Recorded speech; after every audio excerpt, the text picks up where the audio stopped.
কে বলেছে বলুন তো শুধু ইলিশ মাছের উপর মতো চকচক করে? দেখে শুনে বাজার থেকে জ্যান্ত দেশি পুঁটি মাছ আনুন না, দেখবেন সেই পুঁটি মাছের উপর মতো চমক দেবে। তাহলে ফ্রেশ দেখে পুঁটি মাছ এনে ভালো করে কেটে ধুয়ে নুন হলুদ মাখিয়ে হালকা করে ভেজে নিলাম। এবার পুঁটির ঝাল বানানোর জন্য একটা বেগুন নিয়ে তাকে সরু সরু করে কেটে ভালো করে ধুয়ে বেগুনগুলোকে বেশ লাল করে ভেজে তুলে রাখলাম।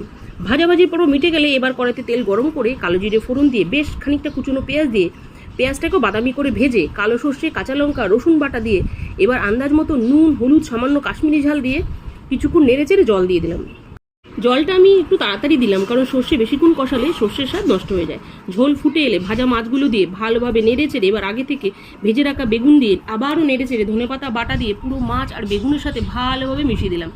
আজ আমি ধনেপাতা কুচির জায়গায় ধনেপাতা বেটে দিয়েছি, এতে ধনেপাতা গন্ধটা বেশ অনেকক্ষণ থাকে।